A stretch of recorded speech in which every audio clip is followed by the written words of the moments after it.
안녕하세요. 제 이름은 크리스티입니다. Hey guys, it's Christy. So, I'm really sorry that I haven't done this review earlier. Like, it was scheduled to be up last week, but my summer has been absolutely insane.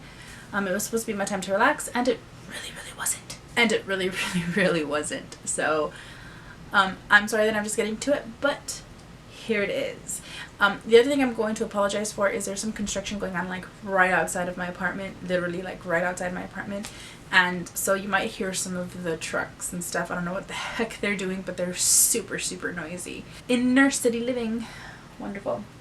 Okay, so I'm going to be doing the review for Pretty Man, also known as Bel Ami.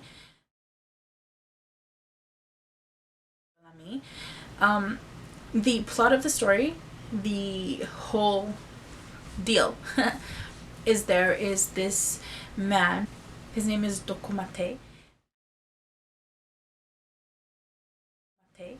and he is like super gorgeous. Like, he's got like this pretty boy thing happening, hence the name of the drama. Okay, so Dokomate meets Young Yura.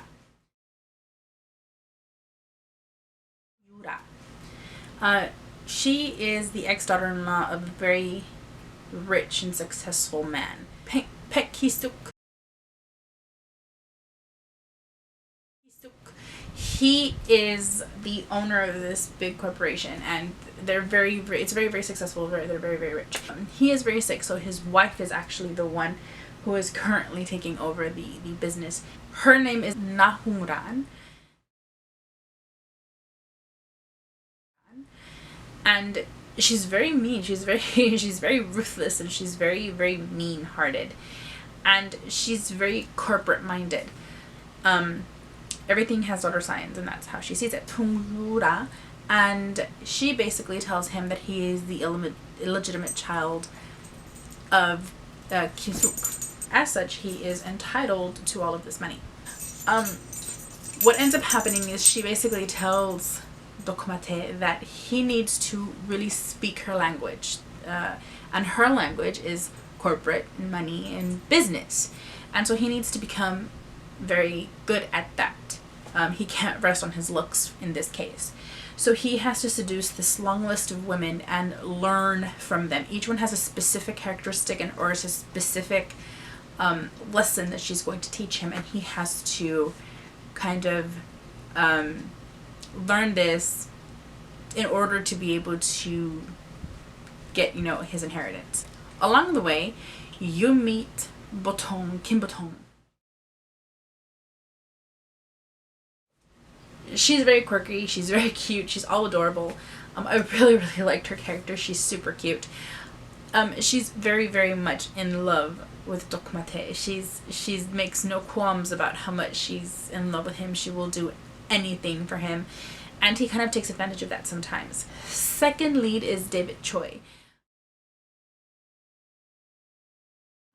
His name is David Choi because he was not brought up in South Korea. He was brought up in America with his mom. They moved to Seoul, and he now is, I think he's like a manager or a sponsor or something like that for a home shopping network. He gets products.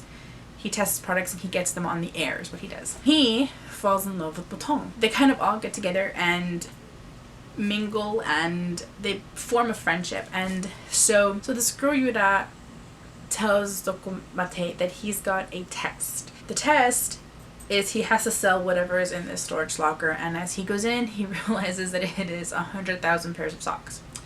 So he's got to find a way to sell these socks. Once he does that, he's kind of gotten the hang of, corporate business. So that's where David comes in. David actually helps them set up on the home shopping network, and it's just a whole mess that happens because of that.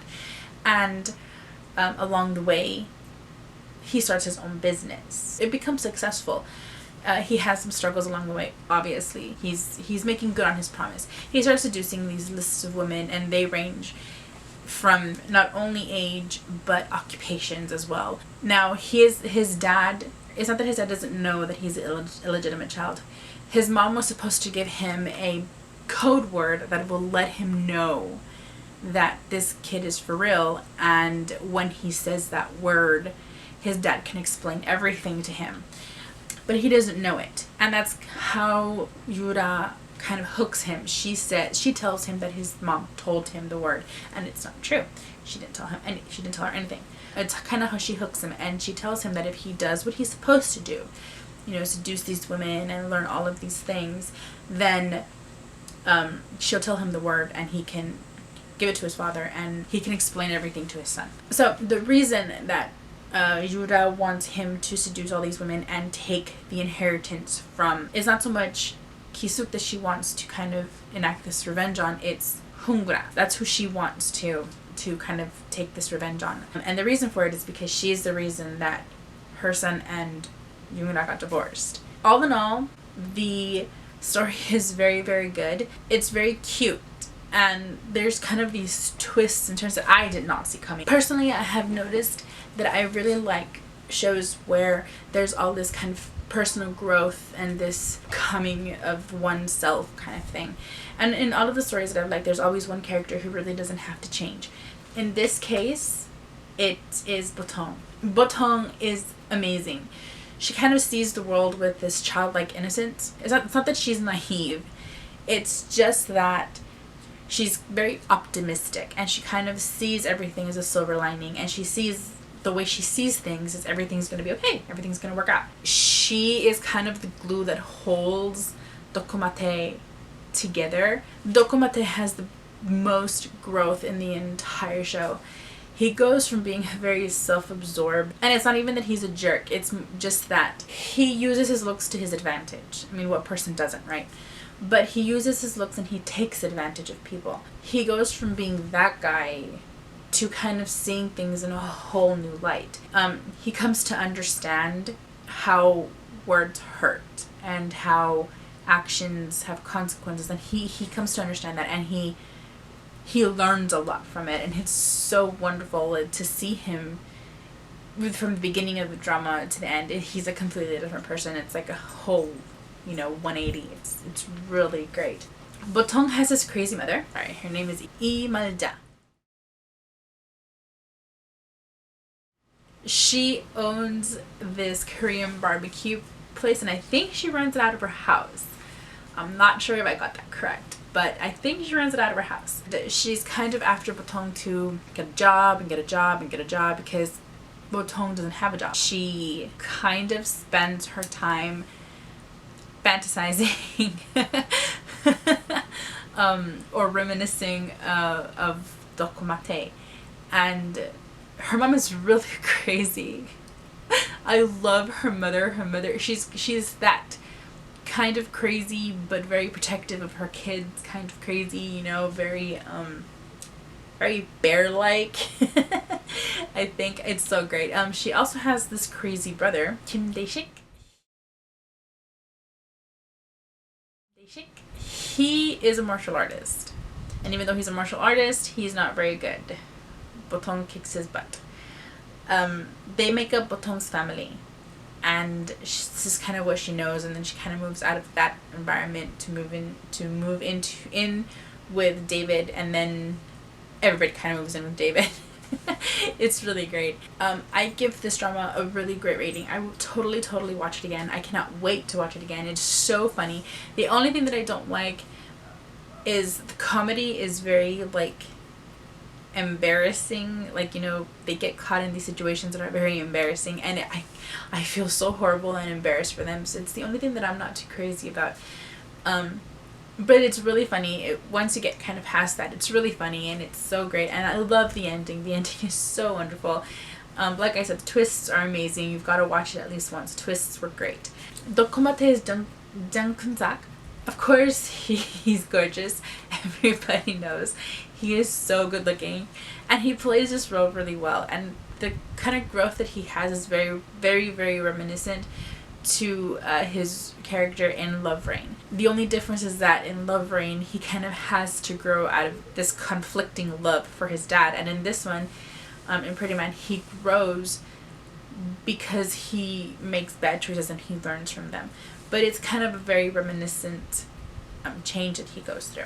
That's it for this week. Next week I'm going to be doing a review on Modern Farmer. I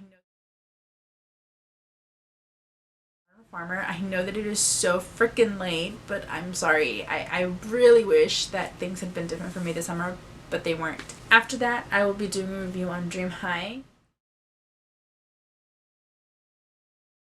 And then Dream High 2 because I saw them back to back. If you guys have any suggestions, anything that you'd like me to watch, go ahead and leave me a comment down below. If you would like to watch these dramas and then drop me a line, that's great. You can do that too. If you don't know, or you don't have a place to watch them, I know that they're on Hulu. They're on Hulu.com on the internet, and you can also see them on Hulu Plus on like your Xbox, your TV, your internet-ready TVs, your phones. Found that out. You can also go to www.drama.net. That's where I see them if I can't find them on Hulu. It's really great. I haven't really watched any other kind of different Asian ones. I've seen a few Japanese dramas and I've seen Korean dramas. I'm really in love with Korean dramas. And I've seen one Taiwanese drama that I really wasn't into. But if you'd like for me to watch something like that, I'm more than willing to. Maybe a new Taiwanese drama will change my mind. In the meantime, thank you so much for tuning in to K-Drama Mondays, and I will see you next week. Annyeong!